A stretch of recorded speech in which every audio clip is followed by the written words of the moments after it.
what? I'm in the truck. Sorry I forgot to film some shit, but hey, we had to get in, get out, and go. So pretty much there's a wham bam, thank you ma'am. How about that? That's good. There's the driver. I hope I have him. Nope, I don't have him. There he is. You are the worst cameraman. Shut up.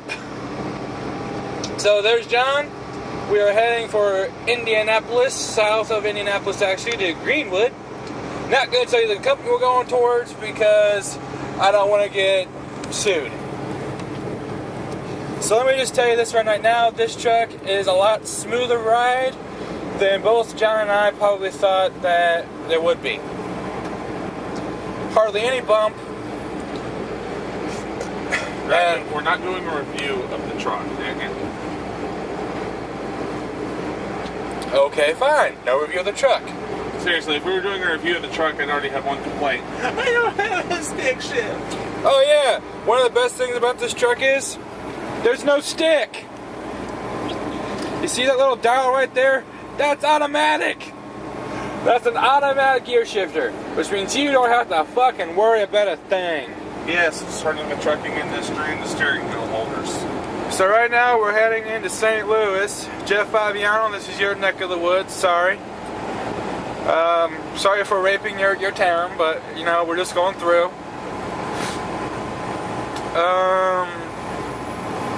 So yeah, just one little thing here.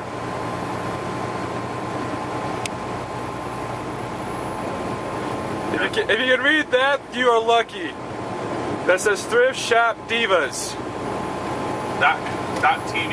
.tv. So we're heading out now, and I will chat with you when we hit probably somewhere close to Indiana. So, talk to you guys later. Hey guys, so it's day 2 on our little extravaganza. We've already dropped off a couple of loads. And no, I'm not talking the loads that come out your ass, Cody. So we're here in Ohio now. Sorry I didn't get to film anything in Indiana. I kind of lost the camera. Sorry about that. But I found it, so it's good to go. So later tonight, I plan on asking John a few questions, getting his answers on camera. I know he doesn't like me putting on the spot, but you guys asked for an interview with the truck driver, so here it is. If anything, you might just hear his voice, and I'll be on camera. I don't know what's gonna go on. I'll review my questions with him later. As you can tell, I'm still looking straight ahead up the road. We've been hitting construction left and right. We've been seeing Amish people. We have seen Amish people on the side of the road, not in horse and buggy, but tilling their fields. So that's pretty cool. Off the side of the road, not on the side of the road. If you say on the side of the road, people are going to think that, that us drivers hit them or them. No, they're out in their fields. So that was the driver, by the way. That's Arctic, Arctic Wolf. He drives for insert name here. Not 100% sure if I can use the company name. Don't aim that camera at me. I'm wearing the company shirt. So, fuck it. I'll get their permission later. The company's name is Witty Brothers Exchange. They're located in Troy, Missouri. And I plan to work for them one day, so you might actually get some over-the-road vlogging, so. Either that or him saying their name now and posting this, and when they find out about it, is going to permanently bar him from ever working for them. I say it with the best and utmost respect. So anyway, we're heading toward Ohio. We got 2 deliveries to make there. Then we're heading into New York. And I know I said we're heading to southern New York in my last video. We're actually heading to northern, well, the west northern, the smaller part, not the larger part, but the smaller part northern, upstate New York. So we're heading close to the Finger Lakes region. We're only going to be probably about 50 to maybe 75 miles from the Great Lake of Lake Erie. So if you can't tell, he does not know how to read a map. Shut up. And the best way to describe New York is you have New York City and then you have New York. Pretty much, you have New York City, then you have upstate New York. No, you have everywhere else. So this is what I'm doing now. We're going through a little town, as you can see. There's a Walmart over there. Kind of hit the accidental pause button there, so there's a little stoppage there. So anyway, this is the trip. It's going pretty well. It's going all right, actually. Like I said, we've hit construction. Gotta get off the fucking ceiling there, Steven. Come on now, get off the ceiling. All right, there we go. It's a nice ceiling, ain't it? So we've hit construction a couple times. And in the state of Ohio, they make the truckers go into the left lane. Reason being is because the right lane is the shoulder originally. Well, and it is illegal. Depends on the construction zone, really. Yeah, a lot of states do this. A lot of states will make truck drivers go to the left-hand lane in a construction zone if they're working on the right-hand lane, and they move you over because truck drivers are not allowed to drive on the shoulder unless there is absolutely no other choice whatsoever. So because the shoulder is soft. Compared to the highway, the shoulder is softer. In fact, if you drive on the shoulder in a heavy vehicle like a semi, you can crack the shoulder, sink in, and as you can see all the cracks. As you can see all the cracks right there on the shoulder. So cars are lighter and are less apt to do any damage. Even then, if you ever pay attention in a lot of construction zones, they still reinforce the shoulder ahead of time. But that's why truck drivers in a lot of construction zones, not all, but a lot, have to be in the left lane. It is posted in those construction zones, obviously. So when we get stopped for the night, I'm going to get out of the truck and I'm going to film what the truck looks like. Since I've already given out the company name. Not my truck number, not my trailer number. So this is pretty much all I can show you of the truck. No, you can show me the front, you can show the front, you can show the sides. I just don't want my truck number or my trailer number being shown. I'll try to find somebody who can actually blur that out. So, that's what the back looks like. It's new. It's only got 842 miles on it as of right now. I will show you some more of the back here in a minute. There is a surprise I know that a lot of people don't expect to see in semis like this. And look at that, everybody. Look at that. A motorcycle without a helmet. We don't get that in our state, do we, Nick? It is law that you have to wear a helmet. We like to call those brain buckets. Because pretty much if you fall off your bike, your brains end up in the bucket, so. So anyway, that's going to be all for right now. I plan on making this a couple of parters, so the first part's going to be boring as hell, second part's going to be probably this, third part's going to be whatever, so stay tuned. So this is what we're seeing. Welcome to the foggy hell. Everything that's popping up, as you can see, that sign popped in like a ghost. But you know what? I have one of the bravest and toughest drivers in the fleet. Yeah, you're just, wow.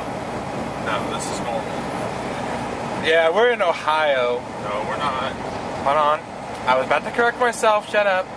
Sorry, we're not in Ohio, we're in Pennsylvania right now, heading toward Erie, Pennsylvania, which literally sits right at the northernmost part of Pennsylvania. Like, as soon as we get out of Erie, we'll be in New York. So, as you can see in the mirror,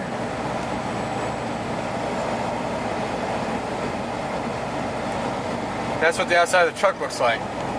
Really? What? They can't see your truck numbers or anything. But anyway, later on I'll be interviewing the driver. I'll be asking him 21 questions and see what he comes up with. So until then, see y'all later. Hey guys, we're stopped off here in just outside of Buffalo, New York. We got our first delivery tomorrow. We're in Chewievlog8. I hope I pronounced that correctly. So it's gonna take us a minute. Well, actually, we're here for the night. We don't deliver until early in the morning. 3 o'clock Missouri time, 4 o'clock here. So Shelly, if you're watching this at 4 o'clock in the morning, you know where I'm at. Well, a couple of days ago. So anyway, I'm going to be interviewing John here in a minute. He just ran to go to the bathroom. I'll put this in with that. So, we've been watching a few movies, yeah, he has Peterbilt, so that's always good.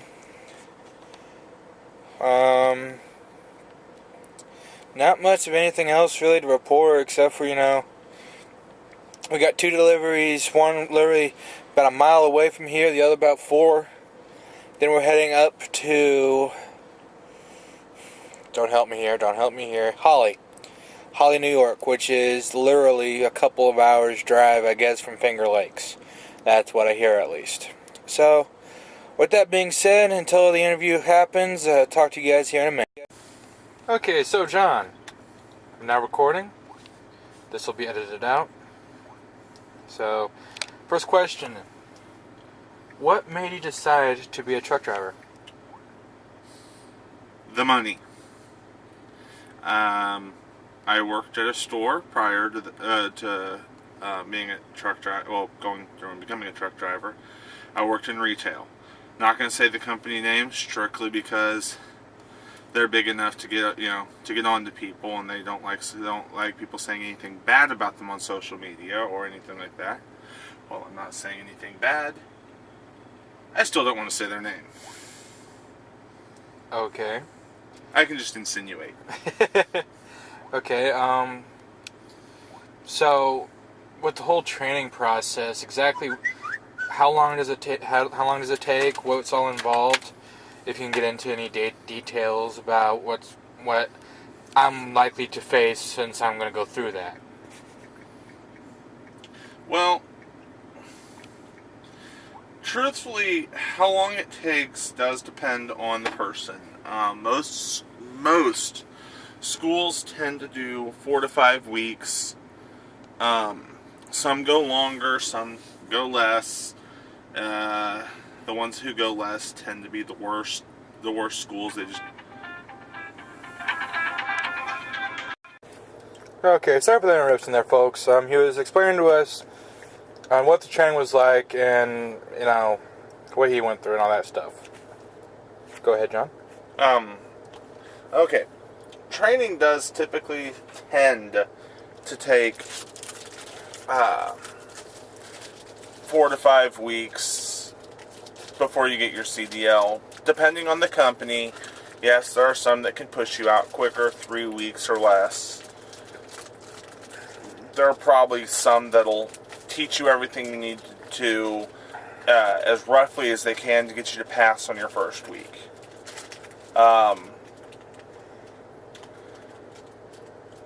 Then most companies, or I could even say most good companies, will put you out in a truck with a trainer for so many weeks. I was out with my trainer for 6. I spent 4 weeks in school and 6 weeks with the trainer. So that is a total of 10 weeks training before I went solo. Things can vary depending on the student, depending on the teacher. I mean, realistically, you could go solo sooner if your trainer has confidence in you. Or you could end up spending more time if the trainer goes, I think he can get get the idea. If he just needs a little bit more time, a little bit more polishing. Okay. Best I can do for an explanation. Okay. Do you ever look back on your training and wonder, man, everything I learned here did anything grasp you, stick out in your mind through your training? It could be during school or with your trainer. My trainer liked DL. The only thing that really stuck with me was day 2. Day 2? Day 2. What happened? When you go to pull out of a parking space, make sure you pull completely clear of someone else's truck. Completely clear. Don't assume. Keep an eye. Otherwise, your company has to replace their hood. Okay, more on that at a later date, folks. I'm intrigued a little bit, so I'll get the story from him, and then if I find it deemable, I'll have him retell the story. So, with your trainer,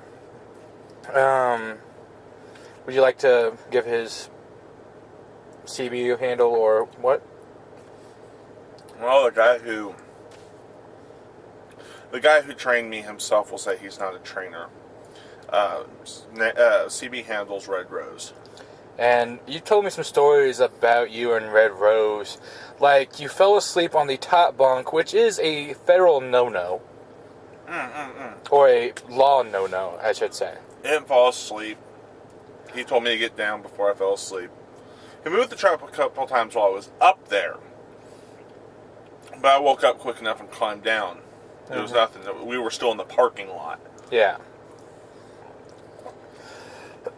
So, is there any funny stories you have between the two of you? You know, I do believe that was him that just called, right? Anything funny any memorable story you have with your experience with him? When he wasn't yelling or sleeping, he was funny. He's just a very comical guy.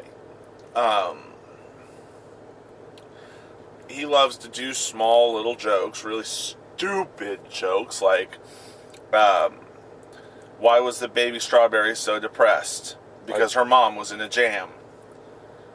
He loves to tell stupid jokes like that. But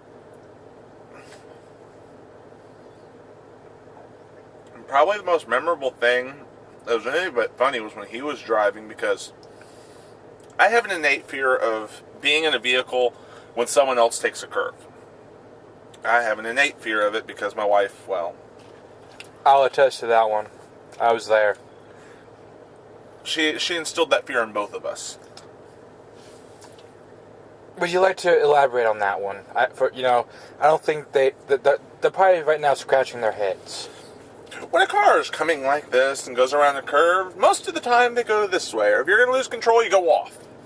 She managed to go this way into the inside of the curve and end it with us facing out, upside down. We rolled approximately 4 to 5 times, according to the police report. Am I correct on that one? I know we made at least one complete full rotation. I believe we made a half of a second because I don't think we went far enough to have made 2. I didn't count how many times I went thud, thud, thud, thud because, well, I was too busy going, I'm going to die, because you know what happens when you're riding in a car without a seatbelt on and it rolls? You can't stay in your seat. Guaranteed. But there is a good news factor behind him not wearing a seatbelt. If he would have been wearing his seatbelt, he would have been killed. Because the roof of the car... I'm 6'6", and it was a Toyota Corolla. The top of the car caved in. With him being 6'6", and a Corolla, it would have cracked his skull to the point of breaking his neck. 2 separate injuries there. 2 separate injuries. 2 separate areas. Well, cracked it, bent it, neck snap. It wouldn't have been pretty. No, it wouldn't have been. If I survived, I probably would never walk again. Probably not. But okay, back to the topic at hand. What is the worst traffic situation you have ever been on being a solo driver? What, besides New York City, because I know you've been there. Besides New York City... How can you ask someone what is the worst you've been in besides New York City? It's all the fun ones out. Exactly, because everybody knows New York City is the capital of bitchy drivers. Can I use New Jersey? Go for it. I didn't say anything about New Jersey. Tell us about New Jersey. Because if I do northern New Jersey, that's technically New York City. Fuck. But it's in New Jersey, so it's not New York. Ha ha ha. It's what's spilled over. I mean, it's not New York City. You get stuff like Jersey City and Elizabeth and really I've been in some really close traffic jams. I've been in some real tight squeezes, construction. I've had some real close calls. Heck, last week I nearly ate the back of a Schneider trailer because he stopped abruptly. I still want to know why, but oh well. See, I wasn't lying. I've had several things, and some of them are stuff I should have been paying a little bit more attention, and some of them are stuff that, well, you can't control everyone. I mean, you can't. And unfortunately, having a CDL means if you're involved in an accident, it's your fault. I mean, you may not get the point, you may not get the ticket, you may not get all this other stuff thrown at you, but as far as DOT is concerned, you were at fault because you were there. And if you didn't have a CDL, and if you were not driving your truck, you would not have been there. In fact, right now, I am parked. Obviously, we're in the back. I'm in a parking lot. I'm shut down. Someone can come across this parking lot and run straight into my truck. I could have a car ram the front end of my truck and kill themselves on the front end of my truck. If they could get up to speed. Family could sue me. My company would have to pay out because if I hadn't been here. And that's the same thing with yard dogs, isn't it? They have a CDL. They drive a truck. It's kind of the same premise. Okay. I mean, it might not always be that bad. It kind of depends on the judge, kind of depends on the jury, kind of depends on the situation, but most of them look at it this way. We are professionals. They are not. Another instance of professional drivers and how and all that. NASCAR. I know I just took a complete spin. But say they have a big wipeout and someone in the crowd gets injured because of a wipeout that might not have been that driver's fault at all. He could have gotten taken out by, one driver could have gotten taken out by another driver, and he just happened to end up hurting someone. Well, that family could still sue that team, could still sue that driver, could still sue NASCAR. It's not his fault, but he ranks up there in the category of being a professional driver. Whole different category, but he's still considered a professional, and driving is his profession. Have you ever had an instance where a car cut out in front of you and then slammed on its brakes? Yes. What was your first reaction at that point? Slam on my brakes? I pray to God that you wouldn't hit him. Well, I also was looking to the sides, trying to figure out if I could not stop in time because, I'm big, I am heavy, and I cannot stop nearly as quick as a car. I had to look around and try and figure out where I could go. If I could go left, if I could go right. I mean, I've going through St. Louis, I've had people cut me off and slow down, and only thing you can do is try and find it out. You have to try and find it out. I mean, if you have no out, you're eating the back of a car.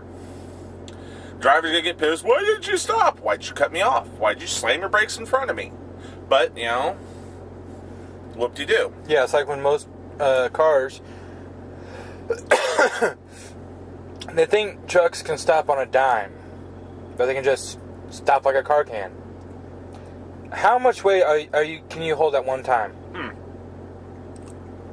Most I can weigh combined, because I'm not a flatbedder. I don't haul a low boy. I haul a reefer. I haul a box trailer. Most I can haul at one time is 80,000 pounds. I'm pretty sure under special situations I could get special permits to haul more. But it would be special situations, special permits. How fast how much time would it take to stop 80,000 pounds from going, say, you're going 64 miles an hour, which I think is what you're governed at. Okay, 65. Okay. From 65 to 0. Stop. Dead stop. We are taught to plan our reaction time out 14 seconds. If we were rolling 65 miles an hour, that point that we would reach in 14 seconds is where, if we see that, that is where we need to make sure, we need to be able to see it that far out so we have the reaction time to hit the brakes and do everything we need. Yes, ideally, you're never going to get that. Under most situations, a car is not going to whip out in front of you and stop. You might see the accident up ahead, but otherwise, at full speed, about 14 seconds is what they want. I may be overshooting it. It may be 12. It might be 14 seconds in bad conditions. Doesn't matter.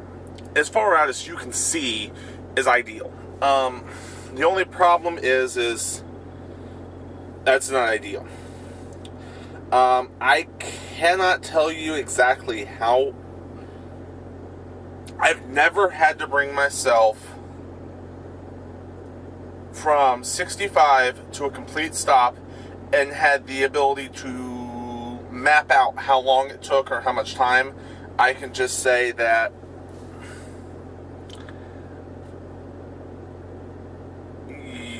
you're going to go farther than than most people will anticipate while you're sitting in there. So you're saying that if anyone stops in front of me, no matter how far out they are, I automatically treat the situation like I'm going to hit them. Okay. And I try not to. End of story. So last week when the Steiner driver decided to stop right in front of us when there's nobody in front of him, I was hoping that, given the situation, that he was another truck. When I saw his brake lights, I was hoping I was far enough out and would have the reaction time to come to the same, slow down at the same. Apparently not.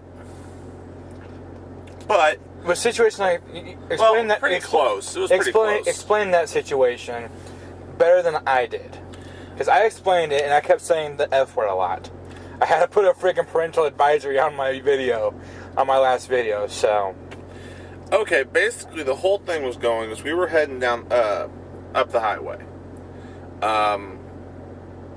Off the top of my head, I cannot tell you which highway it was. I don't really want to think about that part. I think it was 64, though. 64 going into Charleston. Yeah. We were going from 2 lanes down to a 1-lane construction. You see construction coming up, you're automatically slowing down. I was bringing it down to 55, and I was going to bring it down a little further. I saw his brake lights light up, and I initially thought he was doing what I was doing and slowing down. Then I realized I was still gaining on him, so I hit the brakes a little harder, was prepared to come to a stop. Which apparently he had. Now, I looked around him, I looked in front of him, I saw no reason for him to come to a stop. I can't tell you why he did it. There may have been something in front of him. There was workers there. One of the workers may have stepped out in the road. I can give him the benefit of the doubt saying that he stopped for a good reason. Because I don't have the evidence to say he didn't. But he came to a stop right there on the highway with no one expecting it. Only thing I could do is do my best to come to a stop, and when I came to a stop, I had to swerve to the right so that I could get my tractor around his trailer just before I came to a stop. I was inches from the corner of his trailer. I could have probably kept it in a straight line and not hit him. I could have possibly done it. But at that point in time, I stopped going, oh, I'm going to stop just before him, to I'm gonna cream my front end. And that's pretty much how it happened. We did have another semi behind us, who swerved the other direction to keep from hitting me. I praised his reaction time. Oh, we praised he reacted like I did. We all praised each other. Oh no, the CB didn't seem to be praising. The CB kind of was doing what my mind was doing. What the heck? What just happened? Actually, I believe the exact words was, what the fuck just happened? But yeah. Parental advisory, boy. I have the disclaimer. Okay, so my next question for you is, if you're ever in another one of those situations where there's no cause for a stop and you have to stop in the middle of the highway. Actually, no, scratch that. Because there is no reason to stop in the middle of the highway. That is one of the more deadly spots to ever stop a semi. Someone in front of you stops, you're stopping. Say that you're the only one on that. Nobody in front of you. Just like that last guy. I'm going to be nice today. Just like the last guy. He had nobody in front of him, but we're giving him the benefit of the doubt that there was a construction worker that stepped out in front of him. Something we couldn't see. Something we couldn't see that he could. So let's give him that benefit of the doubt. I'm now giving him that benefit of the doubt. I didn't in my last video because I was still pissed. But if you're going to come to a stop in the middle of a highway, do the world a favor. Throw on your hazards as soon as you realize you're going to be coming to a stop. that would at least give them some warning signals. That would give them something to go, hey, look, something's coming up. Something's going on. Something might happen. Hey, I should watch this person. Both of his lights are blinking. He's not turning left or right. He's got hazards. Okay. Now you're married. You got a beautiful baby daughter. Little bitty little thing, you know? I mean, hell, dude. And how does that affect you? Being away from home. Sucks. I think we can all attest to that. I mean, like right now we're sitting in New York. I know. I'd rather be in New Jersey. I'll edit that one out later. But now, I know how you. I think I know how your wife feels. She doesn't like it at all, but she understands. Am I correct on that assumption? She doesn't like it. She knows I do it for the money. Because it's... I'm not going to sell anyone on the fact that we make a shitload of money.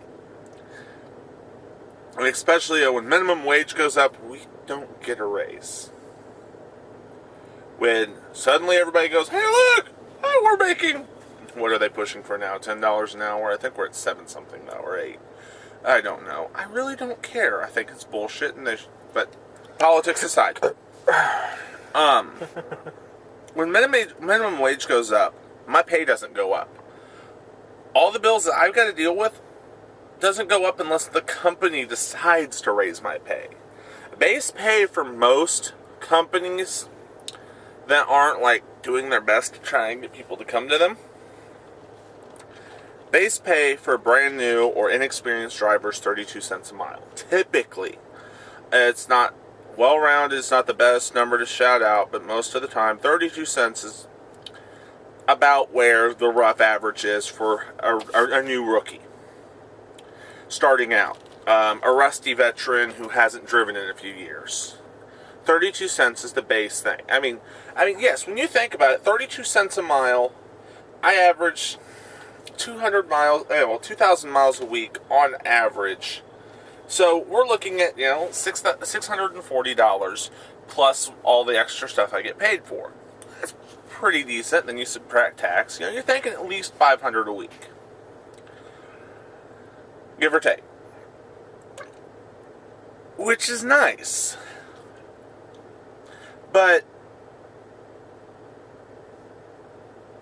when minimum wage goes up and everyone else is now getting, now I've got more money and I can afford to do all this stuff until everything catches up with it, I'm stuck watching everything else go up, and I'm going, well, I'm still stuck with this $500, and that sucks.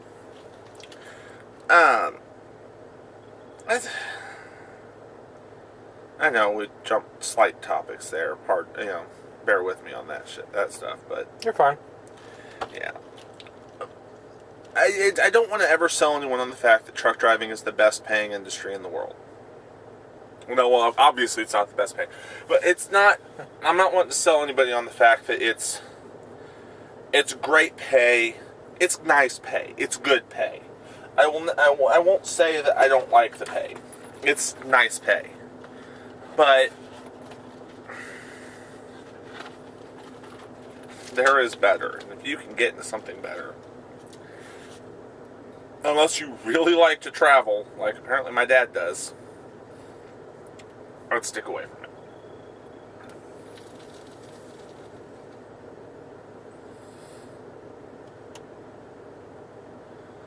That's just me.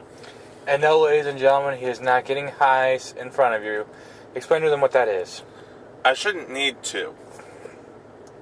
Come on, you're dealing with my audience. It is. I'm not going to show a brand. It is. It is. This is liquid nicotine. Well, it's water, nicotine, and flavoring. And there might be a couple more things in here. But for the most part, it's water and nicotine. I quit smoking months ago. I'm trying to get one of these in coffee that has zero nicotine. I just like the flavor. I can't smoke anymore because cigarettes don't taste like coffee. Talk about that type of psychology. I occasionally, I don't always even inhale. I just... Sorry, everybody, had to adjust. Yeah. So, when you're away from home, and you're getting, phone calls and stuff, dispatchers, other truckers asking you for directions to places you've been regularly, how often do you get a chance to just sit back and think to yourself, damn, I'm making a difference to somebody? I never think that. Okay, so moving on. Let's see, what other question was on my little question list? Oh yeah, being a solo driver, when you have nobody in this truck, how often do you stop for bathroom breaks?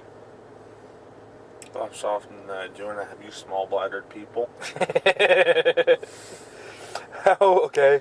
Compared to when you're alone. When I'm alone, I try not to stop for anything. I will stop to take my 30-minute break. I'll stop if it's an emergency, which is rare. Typically, if I got to get something done, I do it on my 30-minute break. Otherwise, it's waiting until I either get to my delivery, my pickup, or stop for the night.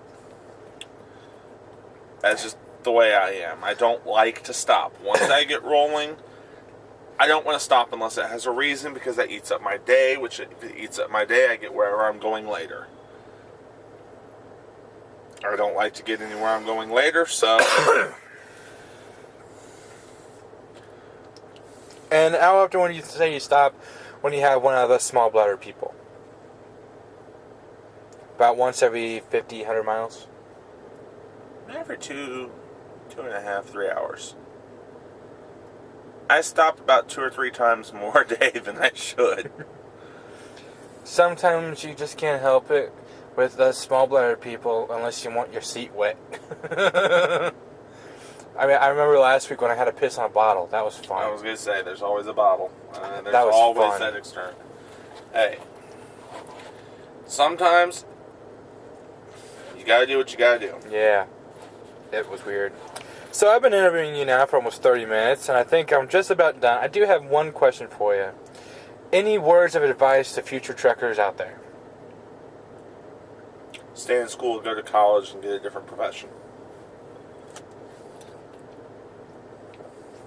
Okay, do you got any advice for me?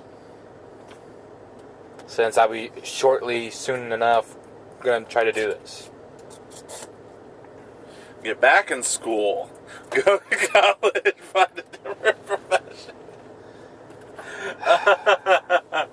Sorry. As you can tell, he's a smart ass. In truth, the best advice I can give to anyone who wants to get into truck driving is listen to everything their trainer says. Listen, listen, listen, listen. When you're driving, watch, observe everything. everything's important. Sure, that truck, you're going westbound, and that car or truck going eastbound, who might have a blowout. Well, hey, that car over there might have a blowout, might lose control, come through the median, and smash into you. You need to. I mean, yes, it seems like at that point in time you're being pessimistic, but really, each day you have to be pessimistic. You have to expect stuff to happen. Otherwise, when it does, because people are going, "Oh, that will never happen to me," when something does happen, like someone stops abruptly, or someone has a blowout, or someone swerves at you, or any of that stuff, you're left going, "Well, I could have done this, but I didn't think this would ever happen." Instead of being left with, "I could have done this," you can actually go, "Well, look what I did to prevent this." And if it couldn't have been prevented, well, guess what? At least you know you couldn't prevent it. Well, John, thank you for the interview. Oh, by the way, his CB handle is Arctic Wolf. Or just the guy who trained me, Samson, because I fell out of a trailer. I don't get the connection. Samson, because you fell out of a trailer? Admittedly, here's the whole story behind that. I know I'm going to add on to this with it, but in my second to last week of training, I got my hair cut. And that week was just a bad week. It was just a bad week. He swears up and down I forgot everything I'd done in trading. No, I just had like 2 bad days. And it started out with going and picking up a trailer. We had to sweep out that trailer. I got in the back of the trailer, swept it out. And when I went to climb down out of the trailer, my foot got caught. I lost balance and I went face first out of the trailer and into a ditch.